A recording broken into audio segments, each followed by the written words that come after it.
Number 3 نبی پاک نے فرمایا قتل النفس التي حرم اللہ الا بالحق، اس جان کو قتل کرنا جس کو اللہ نے حرام قرار دیا ہے۔ دیکھو میرے بھائیو، آج ٹی وی کھولو، خبریں دیکھو، اخبار دیکھو، بیسیوں قتل ہے، کبھی اس بات پر قتل، کبھی اس بات پر قتل، اتنے قتل ہیں۔ حالانکہ اللہ کے نبی نے تو کسی کلمہ گو کی طرف اسلحے کا اشارہ کرنے سے بھی منع فرمایا ہے، یعنی اگر چھری آپ کے ہاتھ میں ہے تو چھری کسی مسلمان کی طرف صرف سیدھی کرنے سے بھی اللہ کے نبی نے منع فرمایا ہے۔ اور اللہ پاک نے قرآن میں کیا فرمایا ہے؟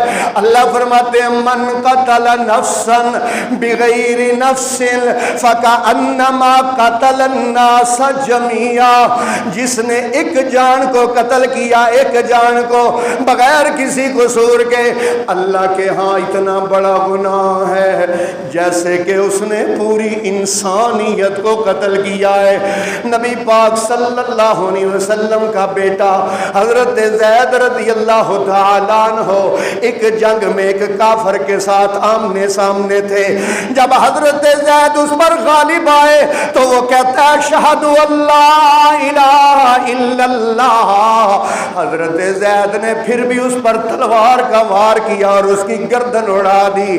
بعض صحابہ نے آ کے رسول پاک کو شکایت کی، یا رسول اللہ، ایک کافر نے کلمہ پڑھ لیا، آپ کے بیٹے نے پھر بھی اس کو قتل کر دیا۔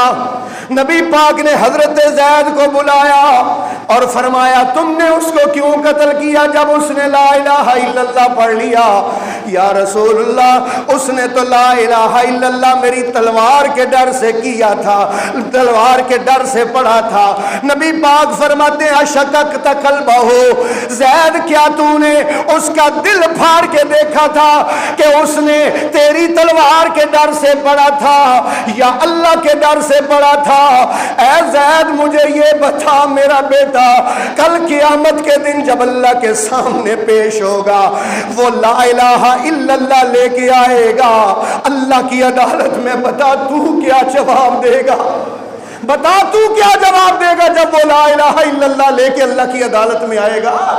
اور اللہ قرآن میں کہتے ہیں وَمَن يَقْتُلْ مُؤْمِنًا مُتَعَمِّدًا فَجَزَاؤُهُ جَهَنَّمَ، جو کسی مسلمان کو جان بوجھ کے قتل کر دے گا فَجَزَاؤُهُ جَهَنَّمَ، اس کا ٹھکانہ جہنم ہے، خالداً فیہا، اس میں ہمیشہ رہے گا، غضب اللہ علیہ، اللہ کا غصہ ہے اس پر، وَلَعَنَهُ، اللہ کی لعنت ہے اس پر، وَلَهُ۔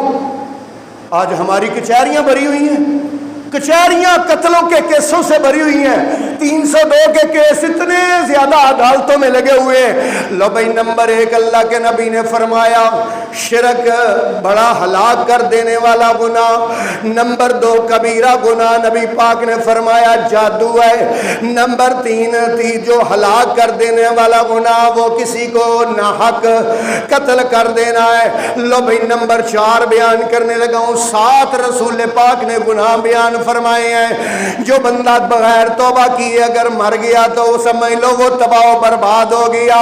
اور اللہ قرآن میں کہتے ہیں والذین یجتنبون کبائر الاسم والفواحش الا اللمم ان ربک واسع المغفرہ، وہ لوگ جو کبیرہ گناہوں سے بچتے ہیں۔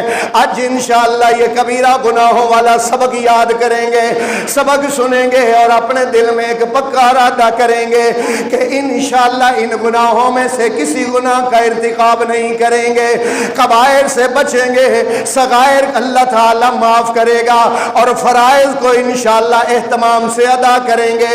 میں آپ کو گارنٹی دیتا ہوں منبر رسول پر کھڑے ہو کر کبیرہ گناہوں سے بچو، اللہ نے جو فرض عائد کیے ہیں ان کو اختیار کرو، ان کو ادا کرو، باقی انشاءاللہ باقی گناہ اللہ اپنی رحمت سے معاف کر دے گا۔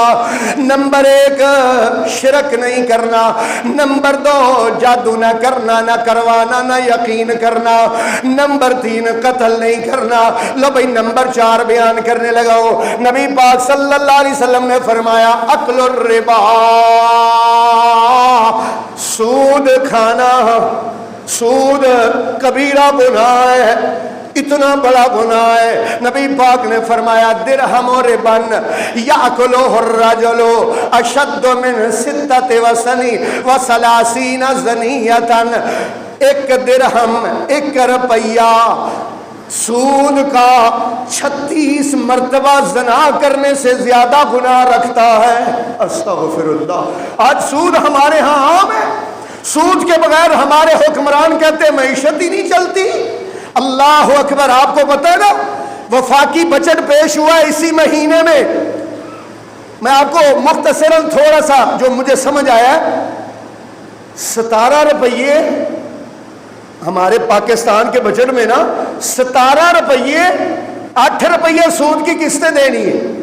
8 روپیے کی قسطیں دینی سود کی قسطیں، باقی کتنے بچے 9 روپیے، اس میں سے 6 روپیے جو ہے نا وہ کراشن کوفے خریدنی ہے نا فوج کے لیے، اور صحت کے لیے، تعلیم کے لیے، سڑکوں کے لیے، ترقیاتی بجٹ کے لیے صرف کتنے روپیے بچے؟